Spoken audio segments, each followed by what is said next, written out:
Good morning. If everyone could please take their seats so we could get started.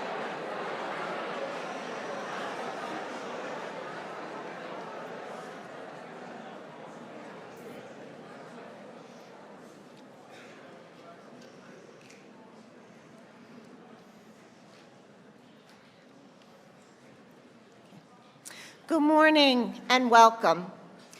The Robert H. Lebow Class of '58 Memorial Oratorical Competition is named after one of Pingry's most accomplished alums, Dr. Bob Lebow. A remarkable and powerful public speaker, Dr. Lebow traveled throughout the world speaking passionately about the need for healthcare reform and establishing critical preventative healthcare programs in over 20 developing countries. In his book, Healthcare Meltdown: Confronting the Myths and Fixing Our Failing System, he advocates for the need for accessible, equitable, and universal health care for all. Sadly, shortly after the book's publication in 2003, Dr. Lebow passed away following a tragic bike accident. Dr. Lebow was loved and deeply respected by his Pingry classmates, and he in turn loved Pingry. In his honor, Dr. Lebow's classmate, Will Hetfield, established the Robert H. Lebow Class of '58 Memorial Oratorical Competition in 2006 to celebrate Dr. Lebow's legacy as a leader, speaker, and advocate for the public good. We are honored to hold this event today as a tribute to the distinguished accomplishments of Dr. Robert H. Lebow, Class of 1958. Before we begin, I'd like to take a moment to recognize those who made this event possible. Thank you first and foremost to all of the students who entered this year's competition, and to the judges of our preliminary round, Dr. Murray, Ms. Romanko, Ms. Johnston, and Mr. Gonzalez, and to the judges of our final round today, Ms. Abbott, Mr. Olvera, Mr. Winston, Ms. Davlin, Mr. Shangold, Mr. Torr, Ms. Tandon, and Ms. Weinberger. Thank you also to Ms. Bull for being our official timer today, to Mr. Azar and Mr. McAnally for their tech help, and to Ms. Slotwinski for her help in organizing this event. Our 6 finalists today will speak in a predetermined order. Each contestant will speak for 4.5 to 6.5 minutes. After each speech, we will give the judges time to complete their scoring. During that brief period of time, you will be able to speak quietly amongst yourselves until the judges are finished and we are ready for the next contestant. At this time, we ask that you please silence your cell phones. Okay. Our first speaker today is Jingjing Luo. The title of Jingjing's speech is "The Things That Come From Nothing."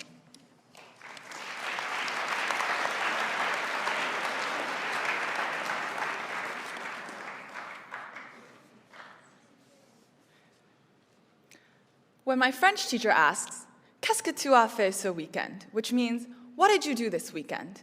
my answer is most often, "Faire de la natation," or "finir mes devoirs," which translates to swimming or doing homework. I seem to lead an exceptionally boring life, doing little apart from completing the tasks necessary for my 6 academic courses and 1 winter sport. However, I know that it doesn't take me the full 32 waking hours of the weekend to finish a couple of MCQs or read 20 pages in The Great Gatsby. So I set about investigating what happened to the time spent in the in-between, which I deem my lost hours. I thought about it, trying but struggling to remember the things that I do on a weekly basis. But I finally came to one conclusion. When I wake up, I power on my phone and begin to scroll through Instagram Reels, from watching soccer edits, which I know almost nothing about, to salivating over garlic bread recipes. So on the weekends, even when I have no work to do, I am never bored. But something didn't add up, because I remember that as a child, I was always bored. When my parents took my sister and me out for family gatherings at fancy Chinese restaurants with my aunts and uncles, grandpa and grandma, I squirmed in the mahogany seats too large for my short self until the food finally arrived. My boredom was telling me that what I was doing currently wasn't working, so I needed to change. Therefore, I redirected my attention to the people around me. I asked my uncle how he solved the Rubik's Cube, or asked my grandpa how to pronounce a word in Shanghainese. My interactions with other people excited me, regardless of whether they were momentary or profound. Other people's opinions and knowledge stimulated my mind to respond when I had nothing else to do. This is the first type of boredom, and it is normal, natural, and healthy. When we are out of ideas on what we can do, paying attention to the environment and the people around us can re-engage us with the world. Consider modern art, where two human figures are reduced to two swirls splattered on a canvas.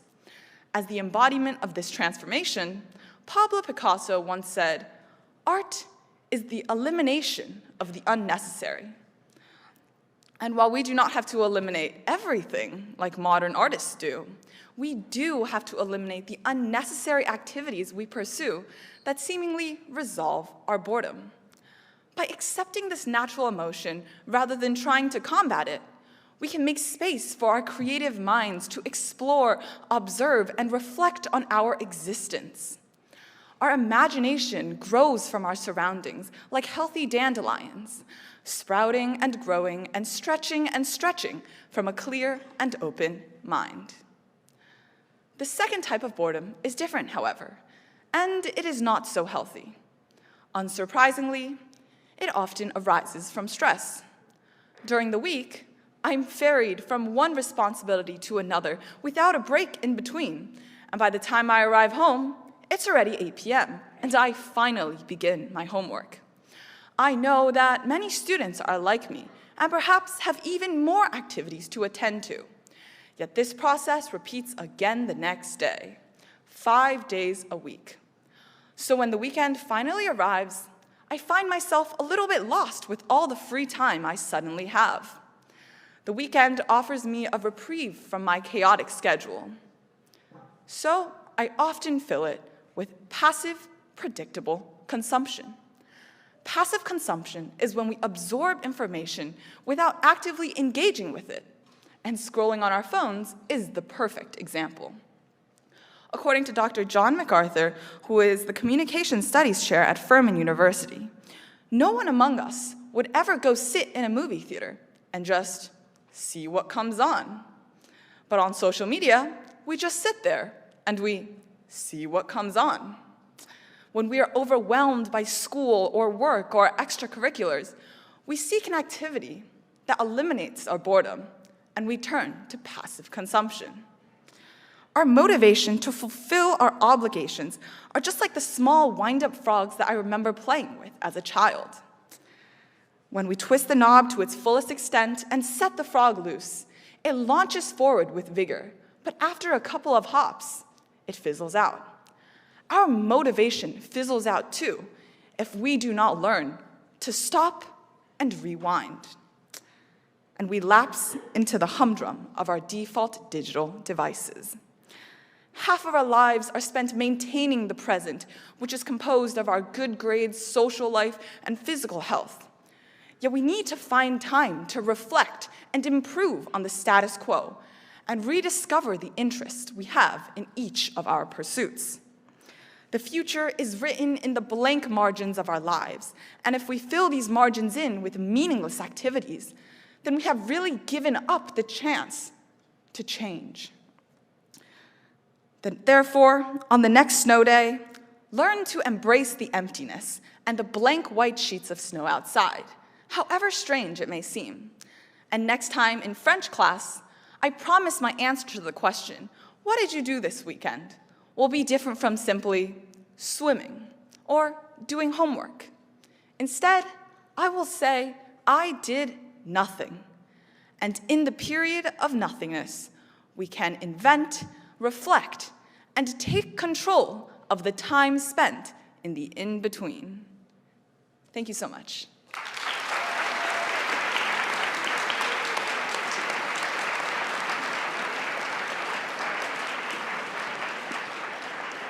We'll now take a moment for the judges to calculate their scores.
Okay, we're ready to continue.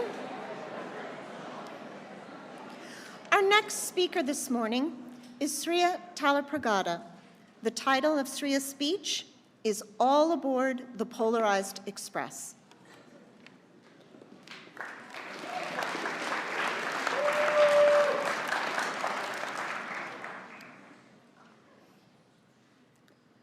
Christmas movies should not be scary. The Grinch? What creature is he? Home Alone? Where are his parents? And The Polar Express is easily the most terrifying film of all time. I mean, the film starts with children being abducted from their homes in the middle of the night. They clearly never heard of stranger danger. These kids then face a series of obstacles ranging from bizarre, like when Santa Claus basically establishes a surveillance state, to downright creepy, like when they fall into a cart of abandoned toys. Yeah, if you see where I'm going with this, you can realize that The Polar Express scarred me as a child. So here's my pitch for a new Christmas movie. Let's call it The Polarized Express, and cross our fingers that I won't be hearing from any of the Warner Brothers lawyers. The movie's plot is simple. We will follow American voters on their journey to this year's presidential election. While there won't be the dangers of a weird conductor played by Tom Hanks or a strange hobo ghost on top of the train, passengers will have to navigate the modern political landscape of our time, which is arguably just as scary. They face obstacles including, but not limited to, Twitter civil wars, angry Capitol insurrectionists, unhinged presidential debates, and, the scariest of all, a ballot that could decide our country's future. Unfortunately, unlike our beloved movie, The Polarized Express doesn't come with the fun hot chocolate ride or the dramatic soundtrack. Instead, by the end of the ride, passengers will end the movie so wrapped up in their own beliefs that they are wholly unable to consider the arguments of the opposing side. Pretty depressing, right? While The Polarized Express admittedly is not an Oscar-winning idea, it addresses what I believe to be the most pressing issue of our time: polarization. Political polarization involves more than just a disagreement. It affects people on an emotional level as well. One recent survey done by Pew Research found that among those who are highly engaged in politics, 70% of Democrats and 62% of Republicans say that they are afraid of the other party, and a near majority see the opposing party as a threat to the nation's well-being. Partisan politics in the US is increasingly becoming a narrative of us versus them. While the issues themselves haven't necessarily become more polarized, our identities have become more tied to our politics. At best, this mindset only serves to trap individuals within echo chambers, and at worst, it can result in a fundamental feeling of moral disgust towards anyone and anything that doesn't fall within a given spectrum. The very opposite of polarization is a single word, 7 letters, that we all learned in grade school: empathy. Empathy is the willingness to see, feel, and learn beyond your lived experiences. It requires active listening and learning from others. Not only can empathy help us find common ground with those whom we disagree with, but it can also help us overcome feelings of contempt towards our political opponents. Unfortunately, as with most other things in life, adopting a national mindset of empathy is not that simple. Professor Jamil Zaki put it best when he said that being a psychologist studying empathy today is a bit like being a climatologist studying the polar ice caps. That's because, based on our research, our collective empathy is eroding. According to a recent analysis by the University of Michigan, empathy levels among college students have decreased by over 40% lower than their counterparts from 20 or 30 years ago. This was also the topic of a speech that former President Barack Obama gave, where he said that the empathy deficit facing our country is a more pressing political problem for America than the federal deficit. Obama wasn't wrong. The nation's empathy crisis manifests itself in the rhetoric of every major societal issue we face today. For example, it's why 1 in 3 Americans believe that the root of poverty is laziness. It's just easier to blame low-income people than it is to address the complex social inequities behind this problem. This crisis is often echoed in the gun control debate, where calls are just made to arm the good guys, police and teachers, instead of responding to the real issue at hand. And as crazy as it seems, a lack of empathy is also the reason for political polarization that I mentioned earlier in the speech, when both parties resorted to marginalizing the people with whom they disagreed with, instead of having nuanced discussions about their points. In the desire to place things in binary categories, communities are oversimplified and people are dehumanized. The truth is that because of our collective lack of empathy, we are literally living in a polarized express, a fast-speed descent into a society so divided that respectful discussions are replaced by conflict, violence, and hatred. So what's the solution? I wish I had a quick fix to a big problem like this, but the truth is that anything that I could propose right now on a national scale would be nothing more than Band-Aids for bullet wounds. However, while I might not be able to fix the views of people across the country, what we can address as a school is building our own skills of empathy. Just last week, an op-ed titled "The Most Important Writing Exercise I've Ever Assigned" was published in the New York Times about a teacher who assigned students to write a story about a character they hate. In her own words, on the page, unflinching empathy allows us to spot signs of humanity. Off the page, it can teach us to start a conversation with the strangest of strangers, to thrive alongside difference. We must embrace this mindset at Pingry and learn to get comfortable with different viewpoints and complex human beings. We need to listen to others' stories, unlearn our internal biases, and, most importantly, push ourselves to think critically about the world around us. I don't know what the world is going to look like a month from now, forget about a year from now, but I do know that by practicing habits of connection and communication in a school setting, we will be prepared to take on any polarized climate we may encounter. We don't need a Christmas miracle to save the world. The polarized express doesn't have to be a horror movie. If the passengers on the train can learn to listen and practice empathy with one another, our country might just have a happy ending. It starts here, in our everyday discussions with those around us. Let's be the change we wish to see in the world. Thank you.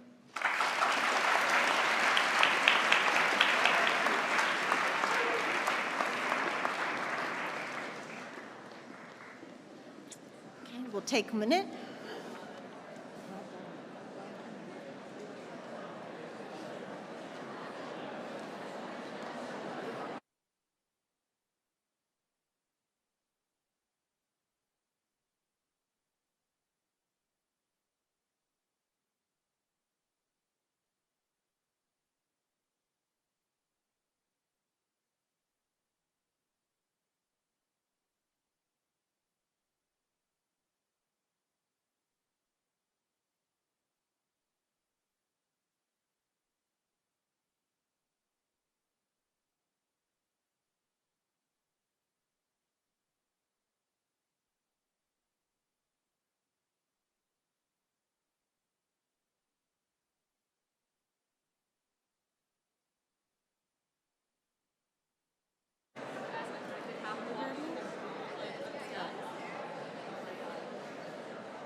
Our next speaker this morning is Sophia Guild.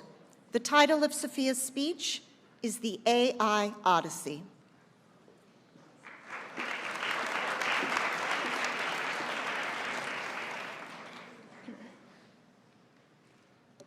When calculators were first introduced in the 20th century, they were met with great hesitancy. While they were clearly beneficial tools, they were initially banned in classrooms due to the fear that they would hamper learning and prevent proper understanding. It was commonplace to believe that students would become overly reliant on calculators and neglect learning basic mathematics. However, outside of the classroom, having a tool to perform complex calculations quickly became essential.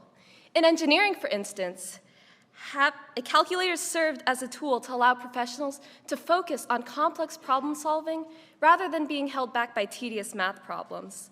In this situation, rather than hindering critical thinking, the calculator enhanced it. Despite their initial restrictions, calculators have become widespread in educational institutions. Students no longer have to waste time doing repetitive long division problems and can instead spend that time learning complex ideas. Just last month, the College Board officially integrated the Desmos graphing calculator into every part of the SAT's math section, making effective use of a calculator more essential than ever before. Yet, a powerful calculator isn't giving all students perfect 800 math scores. Instead, it allows the exam to ask higher-level questions requiring critical thinking over arithmetic prowess. Just as the calculator was once the hot topic of educational controversy, today, we face a similar dilemma with artificial intelligence, specifically LLMs. Currently, the use of AI in Pingry is tightly controlled and allowed only with explicit permission from teachers. When first introduced, I believe this cautious approach seemed reasonable. How else would teachers prevent the copying and pasting of essays written by ChatGPT? However, I came to realize that I was wrong. While these restrictions aim to uphold academic integrity in our honor code, they inadvertently signal a reluctance to engage with the unknown, echoing the fears that limited the calculator's early educational use. Though our restrictions on AI are meant to protect us, they unintentionally foster an environment where AI is not just regulated, but strongly discouraged, which I believe is misaligned with our ambitions as a school. After all, AI's influence extends far beyond our clock tower. We encounter it in our daily lives and will continue to do so. Discouraging it in our student body is sheltering us from the AI-filled reality of the world we will all soon face, begging the question of what the true purpose of our education is. Are we not trying to best prepare students for the real world? If we continue to sideline AI in our learning experiences, we risk doing a disservice to our personal growth. A study of 3,000 students found that of those who have studied with ChatGPT and a tutor, 90% of students prefer ChatGPT.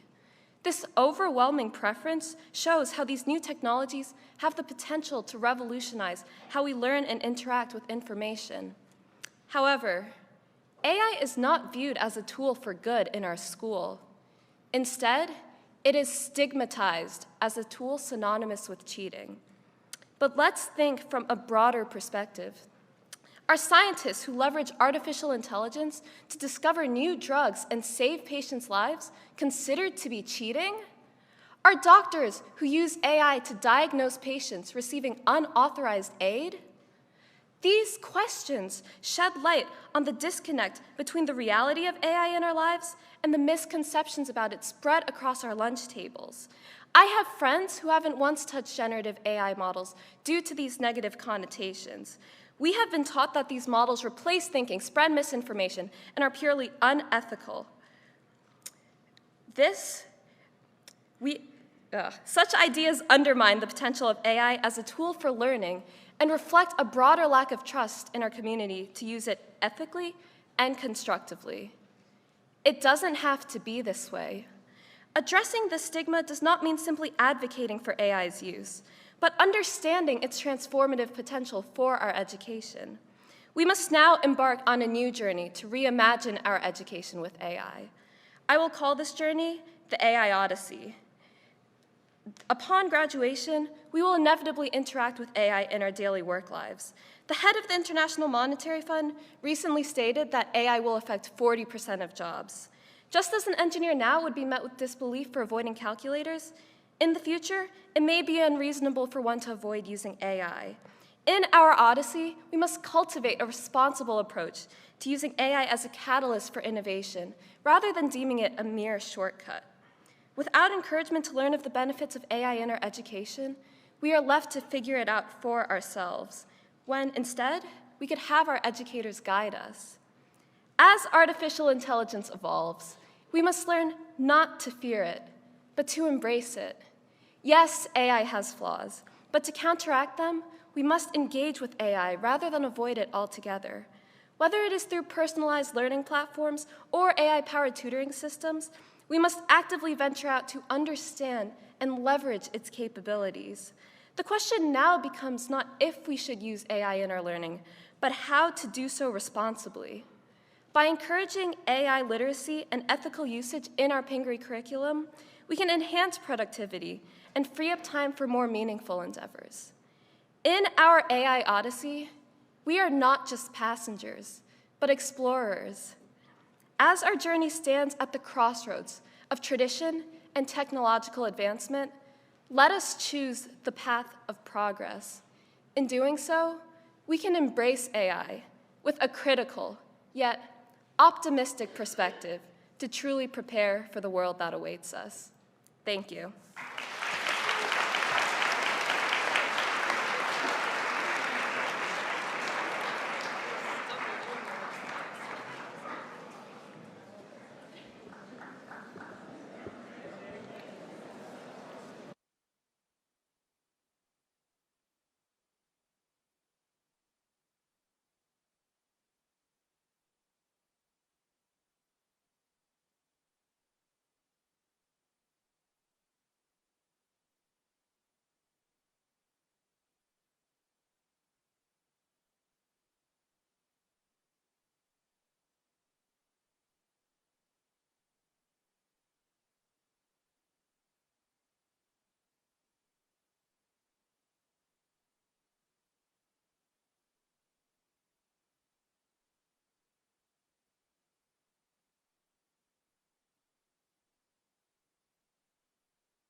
Our next speaker this morning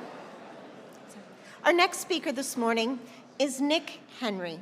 The title of Nick's speech is First Person Story Mode.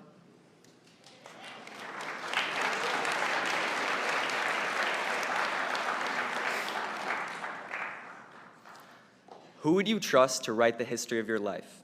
Your best friend, your parents, your brother, or your sister? Those would all be good choices, but it's still difficult to pick a single person for such a daunting task. The person you chose would have to understand you completely and be ready to take time out of their own life to accurately document yours. So if not a friend or relative, how about you? If someone asked you to create a personal record that would serve as the only official documentation of your time on Earth, would you be prepared for the job?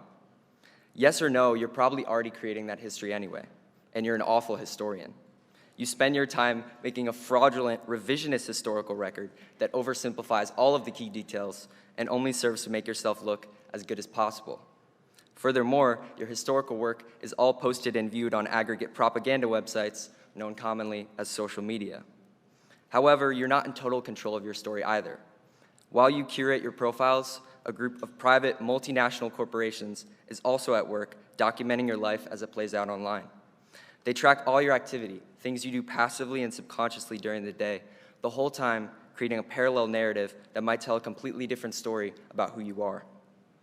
Right now, we only use social media for interpersonal connections. And right now, internet companies only use their data on us for target advertising. But it's ignorant to assume that this technology will stop there. Whether we like it or not, the incredible amount of information saved away about all of us will forever change the way we look back at history. To me, this is both scary and exhilarating. If we aren't careful, we could passively create a record of online activity that revises our real selves out of history. However, we also have the unprecedented opportunity where anyone from any part of society can leave a permanent record of themselves online. We're just coming to terms with it now, but the internet will be the primary source of historical records for future generations. And whether we realize it or not, we're all adding pieces to that historical record every day of our lives. When we learn about history in school, we only tend to hear about the important people, and rightfully so. Significant figures earn their place in the collective consciousness by making the most impact on society. Average citizens, on the other hand, are often immaterial to significant events. They suffer through the depressions, build the cities, and support the revolutions, but because they aren't leaders, history forgets their names. It's a fact of probability that most of us are descended from these common, low-impact people. However, despite our unremarkable lineage, everybody becomes at least a little bit interested in where they came from during their lifetime. There's a reason Ancestry DNA and 23andMe make millions every year. Although we're intrigued by our historical and cultural roots, the details have been impossible to track down for most of history. The only way we've learned about our distant ancestors has been through conversations with older relatives, vintage photographs, and painstaking research through phone records, census results, and personal journals. Take all that away, and now all you need is the internet. It changes everything. Think about it. In 60 years, why wouldn't your grandchildren want to look back at your old Instagram account? Why wouldn't they want to gain access to your old devices? Think of everything they could find. They would see how you curated your experiences to create a documentation of your life. On a small scale, everyone is managing their narrative nowadays with the long-term goal of building a reputation that will outlive them. In centuries past, people fought wars and risked their lives every day for the chance to be remembered.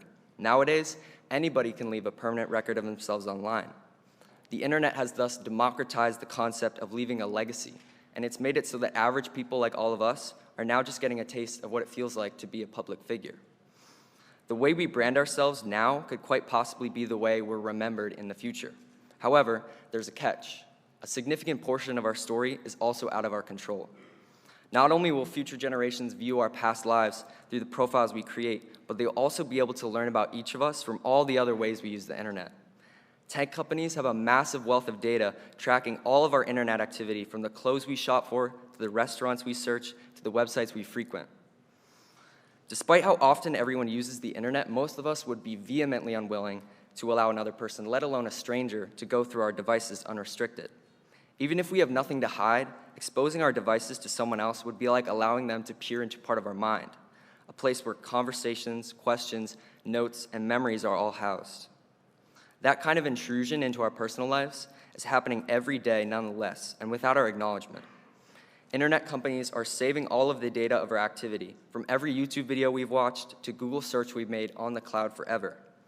That's something we should all be worried about. Centuries from now, people could be poring over the most intimate details of our lives. They could also be using our online activity for valuable historical artifacts and references, when often that activity grossly misrepresents our true selves. The internet threatens to make ours the most well-documented generation, but also the most misunderstood, and the least private one as well. Discovering your past and building a legacy are possibilities we should all be excited about, but we must also remain wary of how the internet will affect history. We must ensure that when we seek to know our pasts and represent our present moments, we do so in ways that deepen our identity rather than distort it. Going forward, the internet will continue to improve and become an even more powerful tool for documenting life on Earth. As the internet evolves, we must evolve with it. We must use the internet as a tool to enhance real-world experiences, not a crutch to replace them. We must look back on internet history with a sophisticated degree of skepticism and analysis, knowing that online activity often misrepresents the truth. And lastly, for our own sake, we must also hope that incognito mode really does work as advertised. Thank you.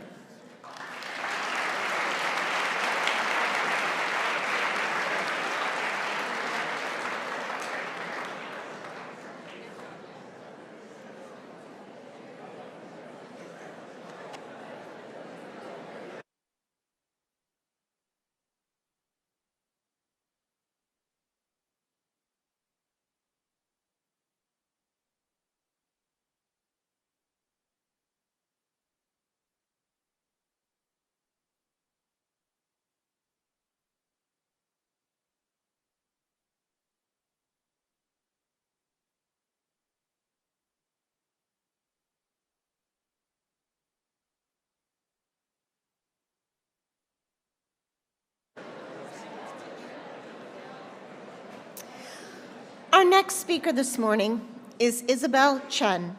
The title of Isabel's speech is Can Meritocracy Exist in 2024?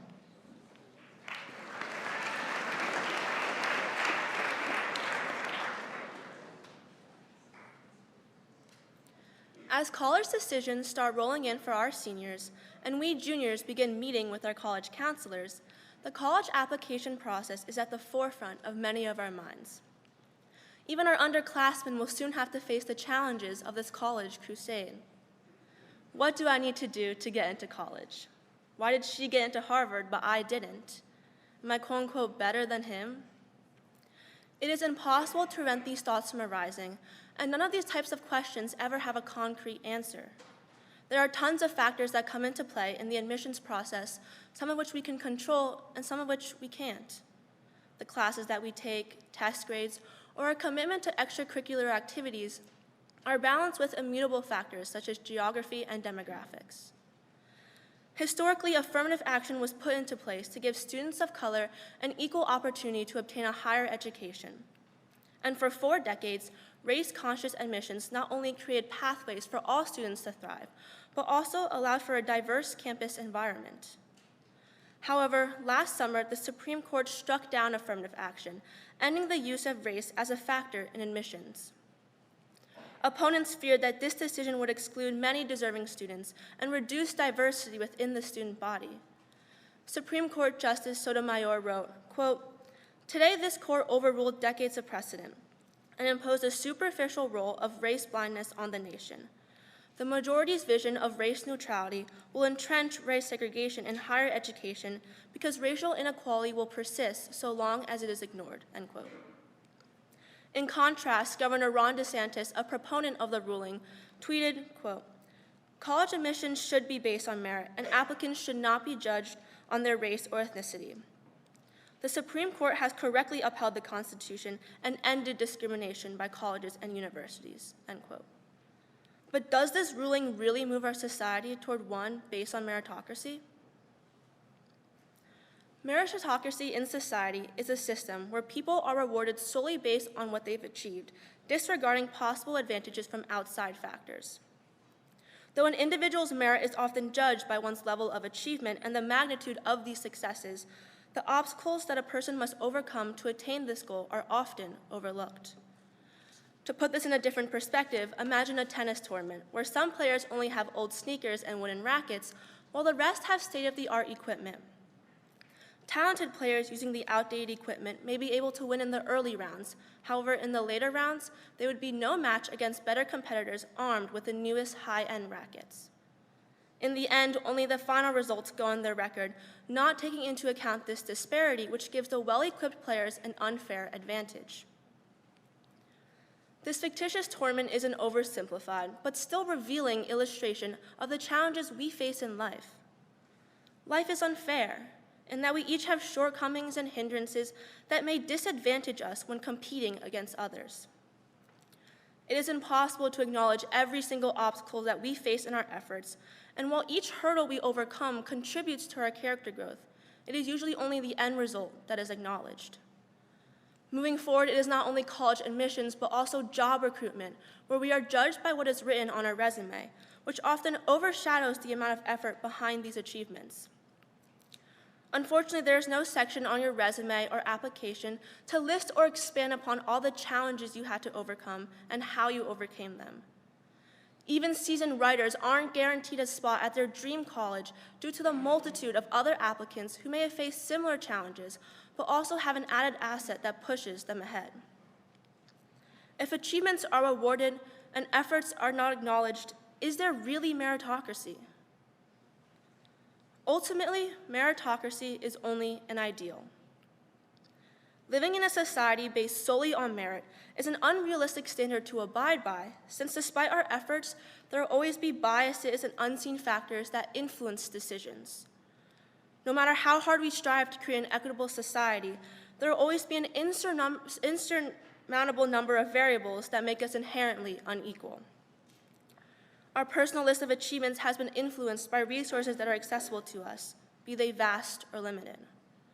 Not everyone is fortunate enough to have access to high-quality education or a solid support system, making it harder for all of us to equally explore our passions and potential. Our society has been built on a foundation of inherited connections and favorable circumstances, which is not available to everyone. Therefore, affirmative action serves to counterbalance these inequities. Rather than undermining meritocracy, affirmative action likely serves to bolster it by reducing the barriers inherent to an unequal society, more effectively leveling the playing field. Though a reversal of the recent Supreme Court ruling is unlikely in the near future, despite the media hype, this decision will not likely lead to radical change, as colleges will pivot to other strategies to maintain diversity. I believe there is value in a merit-based society, but only with policies such as affirmative action will we build a community where everyone is on equal footing and meritocracy flourishes. Thank you.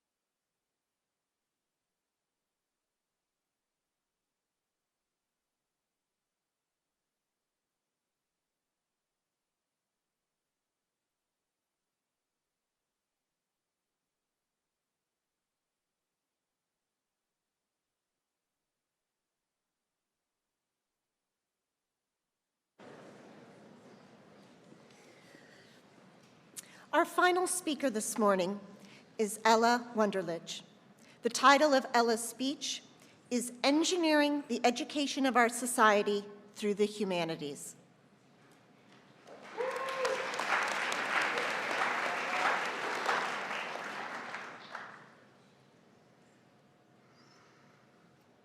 The time is 8:27 on a Tuesday morning, and I'm about to enter my English class. As any Pingry student knows, this means that the hour has come for the most dreaded, painful action of the day.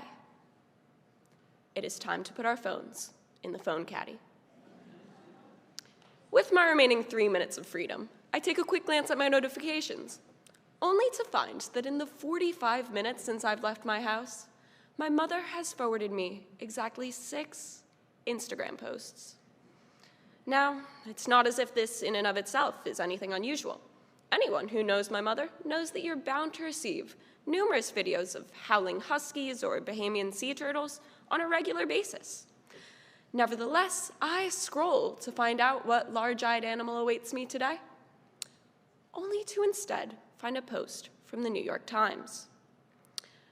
Before I part with my phone for the hour to come, I skim the post, finding a detailed report of the decline of English majors in college. Now, as an aspiring engineer, I shouldn't be fazed by what I've just read. Yet, as I sit in English class, I find myself stuck on the information I've just received. I am left with one key question.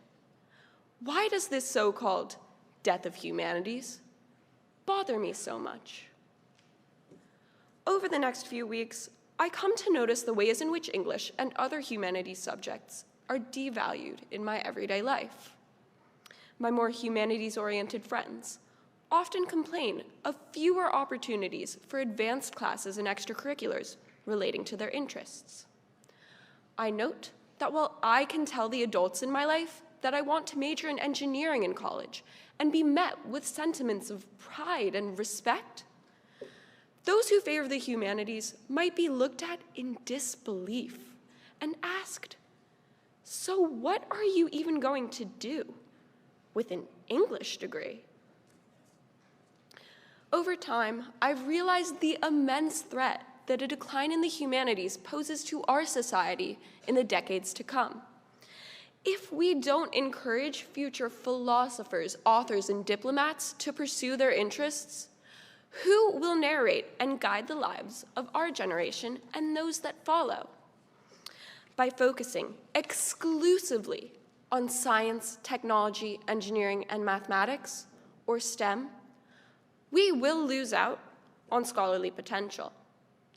Moreover, literary, historical, and cultural education are central to shaping our values. How can we learn to stand up for what we believe in without the stories of the literary heroes and heroines that defy the status quo?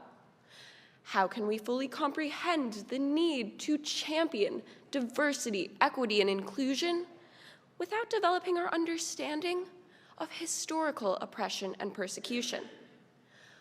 By devaluing the humanities, we run the risk of shifting our society to a place of emotional apathy regarding the issues that define our modern world. I'll be the first one to say that it is incredible to have a deep passion for one particular subject and a desire to pursue it as a career. At the same time, focusing on one specific area of study cannot mean the total neglect of the others. I've found that in the modern educational sphere, so-called STEM students are met with the expectation of tailoring all of their academic achievements and activities towards quantitative mastery from an early age, which, all too often, comes at the expense of key humanities skills. This hyperfixation on accumulating knowledge solely in technical fields of study actually does a disservice to any student of the sciences. The potential of students like me increases exponentially when we are encouraged to pursue the analytic, contextual, and social skills that are built up through the study of language and history. Given that I've spent these last few minutes advocating for a greater respect to be given to subjects such as English, history, and foreign language, one might expect my story to end with some grand revelation that my true destiny lies in the professional pursuit of the humanities. But it doesn't. I remain a future engineer with a love of technical subjects such as physics, chemistry, and mathematics. However, I would be doing myself a disservice by limiting my intellectual identity to my quantitative passions. I also happen to be a student of Spanish, with interests in critical literary theory and the applications of political science to the life that I'll lead as an adult. I stand here telling you this because I've realized that a world that values the humanities is a world that values humanity. And that, well, that is the kind of world that I want to live in. Thank you.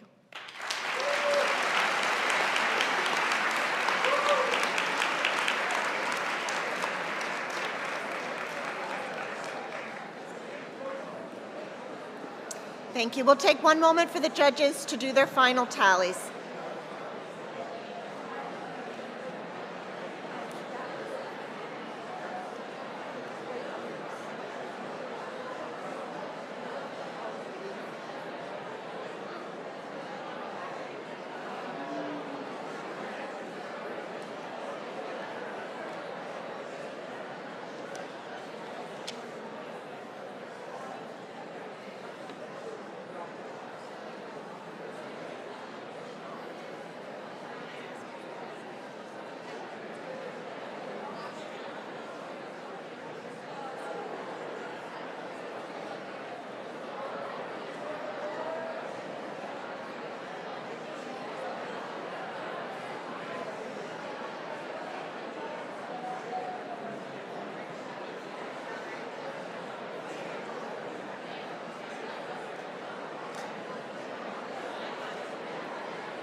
Okay, our results are in. Before, oh.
Mr. Azar, you're needed down by the judges if you're here. Here he comes. Little technical difficulty. We're almost there. Sorry, folks.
Okay, the results are in. Before we announce the results, could we have one more round of applause for all 6 of these?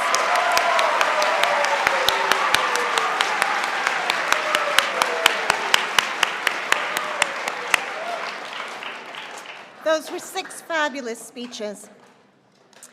Our first runner-up for the 2024 Robert H. Lebow Oratorical Competition is Nick Henry.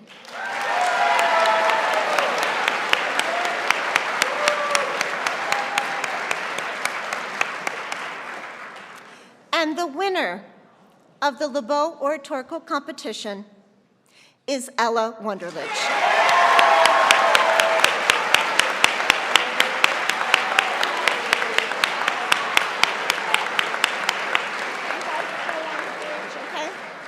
Thank you very much. You're dismissed.